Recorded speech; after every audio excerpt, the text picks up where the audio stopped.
Hello, welcome to my channel. For those of you who do not know, my name is Ozzy, and for those of you returning, welcome back. Mwah! I've missed y'all.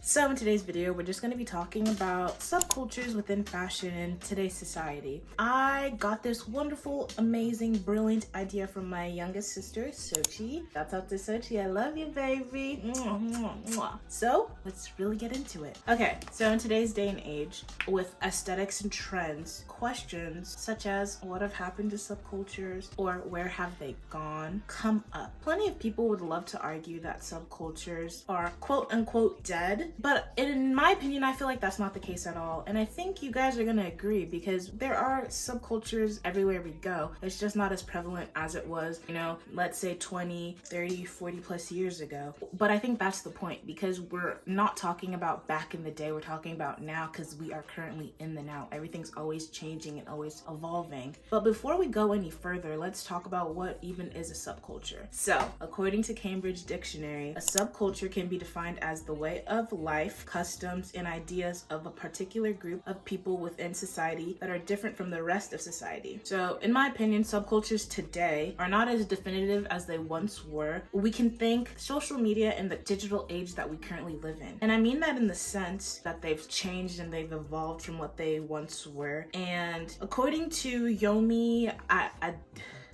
I don't want to butcher this girl's name, and it's really gonna be embarrassing because I'm Nigerian. So, Yomi Adegoke, the author of Has the Internet Killed Subculture, she states that things that were known to a particular groups keep existing without the social and cultural elements that once pulled them together. So there isn't a one sure way to dictate if someone is from a particular subculture just because everyone has access to take bits and pieces of the subculture without understanding, the origin or the history of said subculture. And so I think it's because due to the pandemic, a lot of new aesthetics and trends were popping up on social media, such as, the dark academia, cottagecore, e-girl, e-boy aesthetics that rose to popularity very quickly. And it makes sense as to why that they were becoming very popular, because during COVID, a lot of times people were looking for ways to express themselves and find a sense of community during a time where everyone felt so disconnected when, we're stuck at home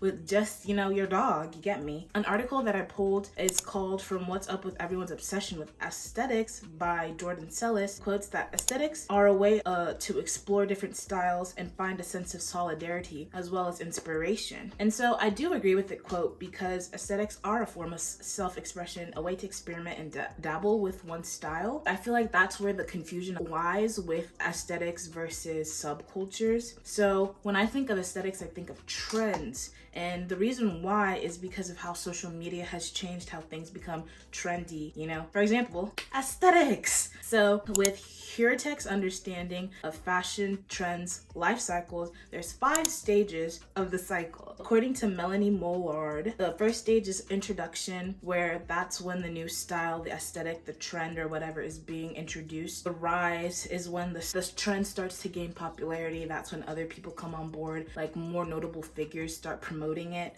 Third is peak, when the trend reaches its climax among, the mainstream audience. And then fourth is the decline. The third and fourth stage follow each other very closely, just because trends being very popular is the reason of its demise, essentially, because people get tired of seeing it over and over again. And then last but not least, the fifth stage would be obsolescence, which is when the trend becomes out of style or out of vogue. People aren't really vibing with it anymore, and then they hop onto the next upcoming trend. So the cycles of micro trends always end up being overconsumed by the mainstream. Social media has, increased the speed of how we process things, and now it's kind of unrecognizable. Aesthetics and subcultures do have similar traits, but a subculture opposed to aesthetics need to have patterns of beliefs and behaviors. So mentioned before, we know that a subculture is the way of life, customs, and ideas of a particular group of people within society that are different from the rest of society, while an aesthetic is, according to dictionary.com, can be defined as a particular individual set of ideas about style and taste along with the expression. So, for example, we have Nigerians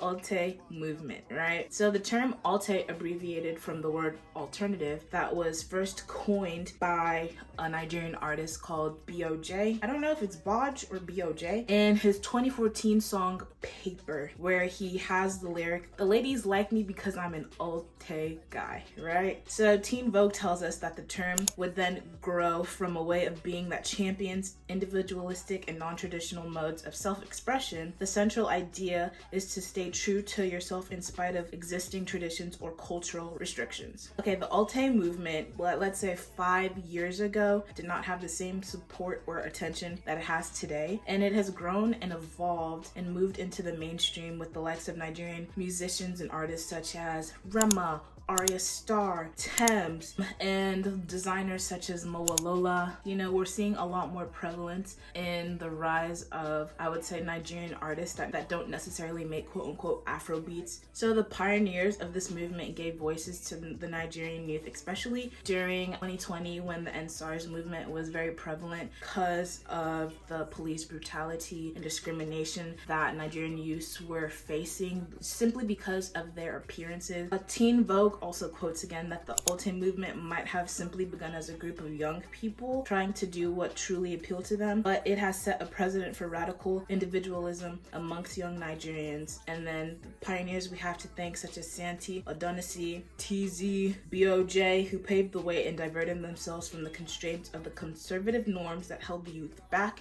in expressing their true, authentic selves.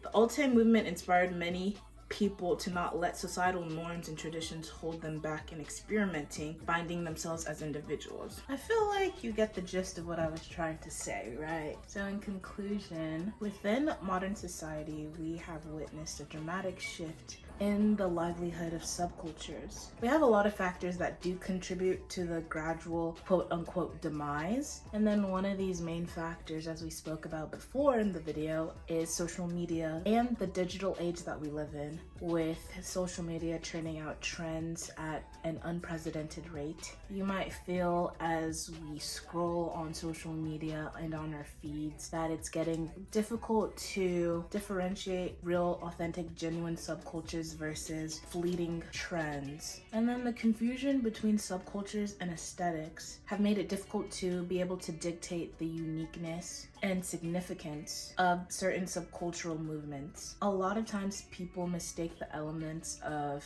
subcultures, which are, appearance, style, for, the ideologies and the beliefs and values that are upheld by subcultural movements.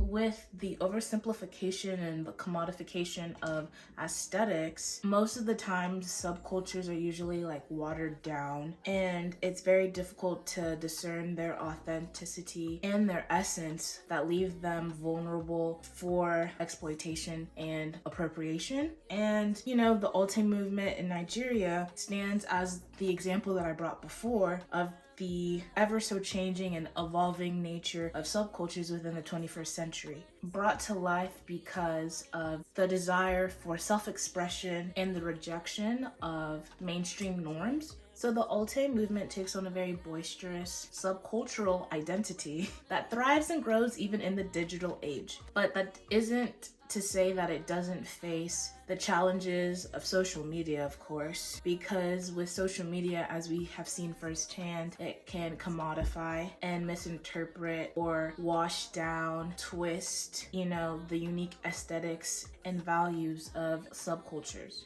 So in this era that we're in, the digital age of social media, we are witnessing a contradiction of how we're super hyper connected with social media, and subcultures are both amplified while also at the same time still being diluted by, the very platforms that we use, with those platforms that bring them to the forefront, that bring them to be accessible to everyone.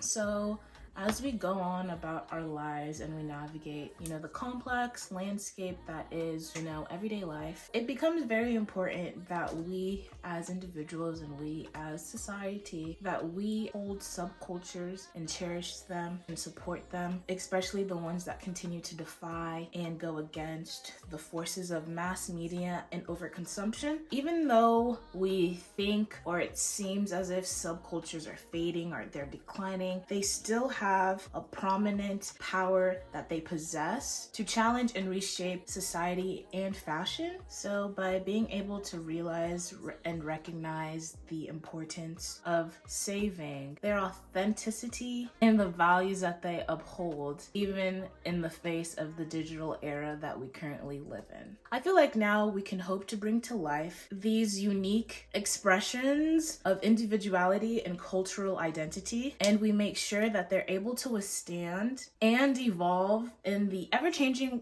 world that we currently live in. I hope that all made sense. Thank you guys for making it to the end. I really do appreciate it if you're still rocking with me. I would love to know your thoughts, and thank you so much.